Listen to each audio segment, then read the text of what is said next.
Could it be CP666 is using a tripod? Yes, indeed, I am using a tripod. And believe it or not, the tripod that I am using is both of new to me, and it also costs more than the item that is on your screen. Hello there, everybody.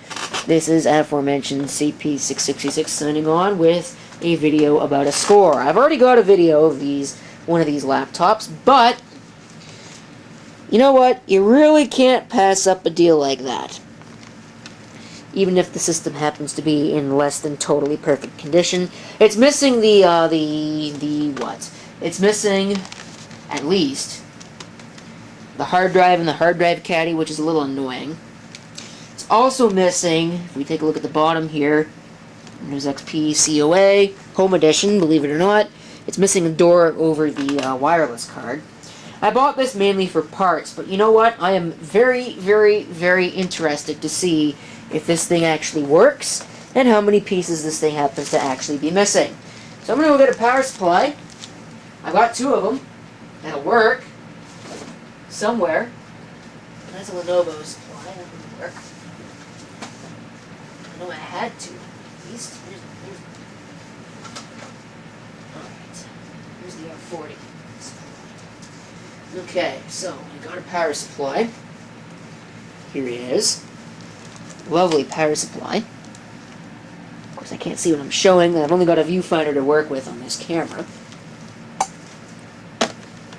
Plug it into the mess that is my test power strip. Power supply didn't explode. So we'll plug the laptop in and see what happens. Where's the power jack? There it is. No explosion. Got an orange light, so at least the power logic works. Somewhat. So I busy myself trying to knock the tripod over. Open it up. It looks to be in pretty decent condition. Could certainly be worse. So we'll go ahead and we'll fire it up. See what happens. Ah, sweet! It's got RAM in it. Some RAM.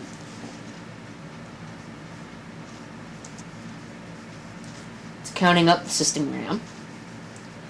So we'll get to see just how much it's actually got. 256 megabytes. Looks like it's got a 2 gigahertz Intel Celeron.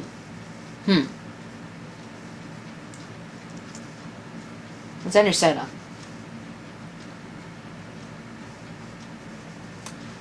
I don't like that it's taking this long to go through the BIOS. Okay, there we go. Check date and time. Well, it stands to reason that the CMOS battery's dead. Unfortunately, it looks like this does have the Celeron CPU as opposed to the other one I've got, which is the Pentium. But I don't really know. This thing may end up donating its keyboard to the R50E, which had the keyboard fail on it. Let's go through our configuration here. No clue if the wireless card actually works.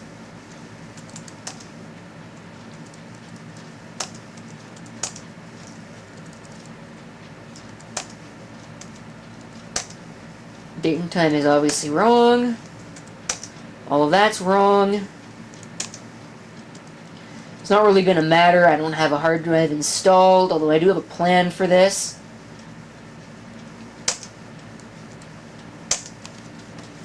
I'm going to try and use, if I can find it, I have an Ultra Bay hard drive caddy for this particular system that I'm going to see if I can try and use. Though I'm knowing now that it's a Celeron, I'm not sure how much I care anymore. Because I've already got the Pentium version, so... Oh well, you can't really beat $5. It's obviously, of course, going to complain that it doesn't have anything to boot from.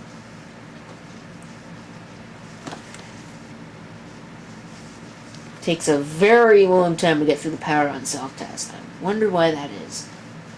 Could be something wrong with it. I really don't know.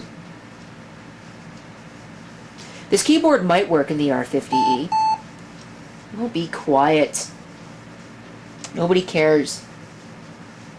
I was going to try and Pixie boot. I don't have a Pixie boot server yet.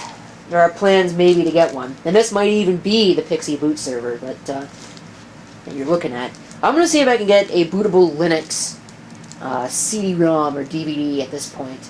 Eventually I'll have to use a USB, but I think for now I'll just get a CD. That's not a Linux CD. And I just stepped on. Too bad, really. Would have made my life easy. Let's see.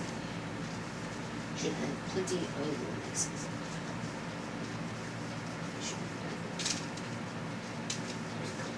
Ubuntu's. Fedora. Actually, you know what? I might try Fedora 12. See if that'll actually work. We'll try an older version of Fedora. That way, it's a little bit more period correct, and the system stands a little bit more of a chance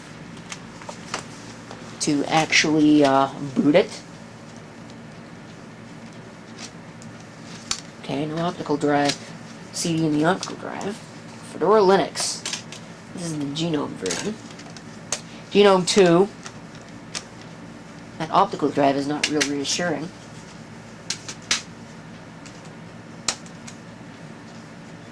Control-Delete. System does respond to me. So we'll see if the optical drive actually even works. I hear it doing stuff, so it certainly should.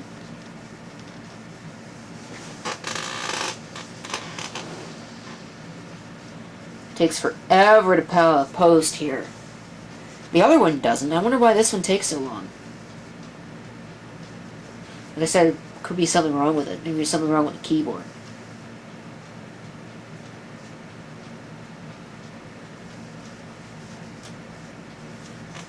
Okay.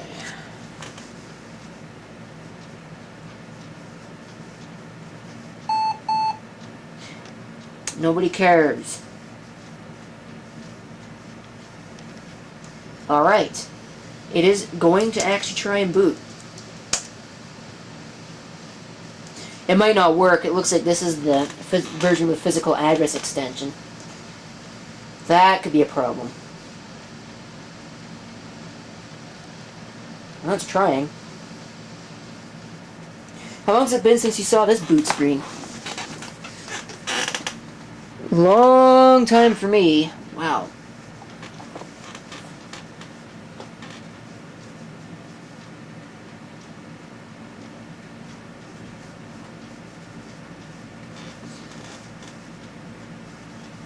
Something tells me the battery in this is probably also well and truly toast.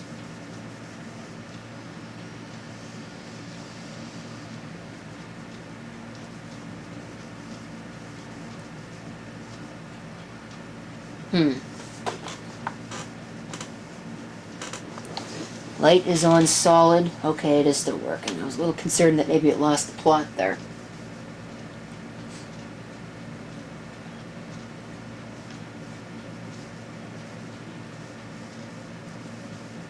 Of course, maybe it's not as fast because it doesn't have the computing power of the Pentium M that's in the other one. At least I'm assuming that was a Pentium M. I'm pretty sure it was. Pentium M or a Pentium 3. One of the two. Can't mount root file system. So it looks like that disk is actually bad. I don't know how it managed to go bad because it was good the last time I used it. So I guess we are going to be getting a different operating system. That's irritating. Come on. Okay, so forget about a live DVD because I don't feel like going to find one that works. I actually did find my little Ultra Bay adapter, and it does fit. So I put the hard drive, this hard drive in here, just a random 40 gigabyte job that I think came out of the other R40. So there shouldn't be too many explosions, but you never know. We'll see if the system appreciates that.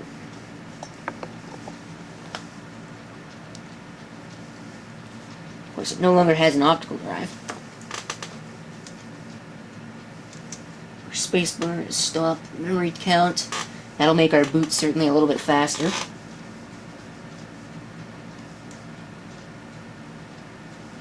Maybe not by much.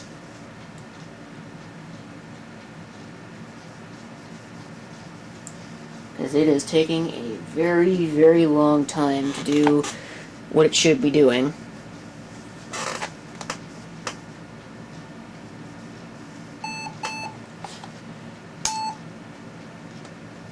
Because I'm also making the assumption that you can even read it. Let me take the camera off the tripod here. Looks like it is actually trying to boot. It might not work, because this installation is screwed up. It is reading the hard drive.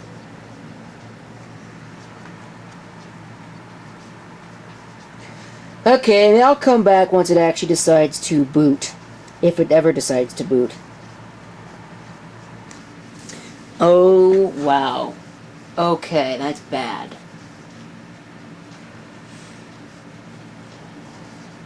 Wow. I forgot just how bad it was. I'm not sure how this Windows installation got as screwed up as it did, but it is screwed, let me tell you.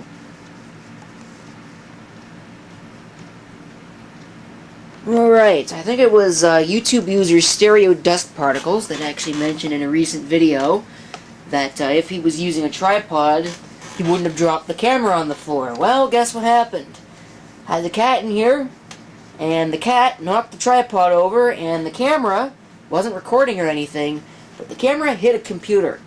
So, hopefully it's actually still working. Looks like it is. Doesn't look to be terribly broken, hasn't eaten my tape. So, we should be okay. After a fashion, this thing seems to have booted, but we've got a couple of problems here. I have no trackpad, so that's clearly not working. For all I know, somebody probably unplugged it. Wireless card will not install, but that really isn't a surprise. This installation of Windows is practically useless. Doesn't really work all that well. Otherwise, everything looks to be okay. It didn't boot originally. When I started it up, it just crashed. So I started it up in safe mode, that worked, and I rebooted it and it worked fine. So I don't really know what the deal is with that. But otherwise, everything seems to be okay. It's running this is the original factory build of Windows XP. It is in fact an Intel Mobile Celeron M 2.0 GHz. So it's a little bit faster, I think, than the other system, but the other one has got the benefit of being a Pentium 4. Or sorry, a Pentium M. So, not quite. It's only got 256 megabytes of memory. And if I had to guess, that's probably in 2 SODIMMs. Which are DDR. I don't think it'll tell me, though.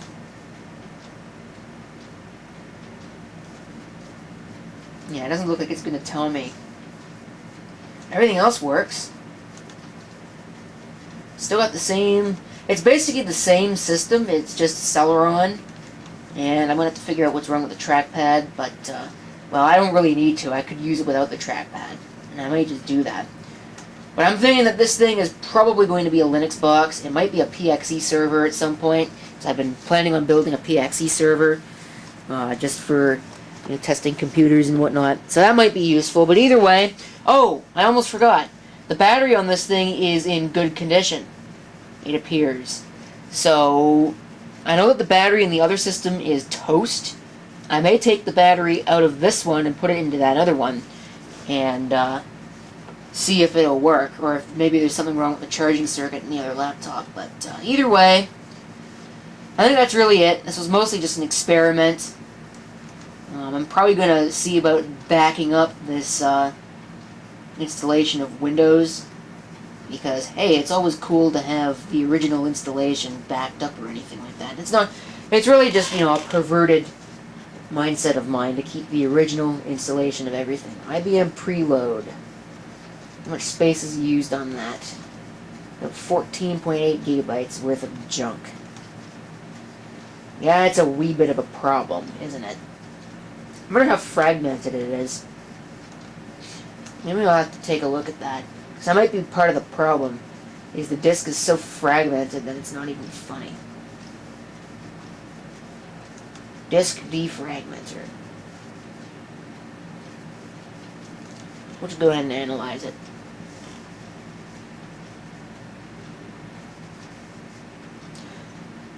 And see what happens. No. Doesn't look like... Okay, that's weird. It's not done yet.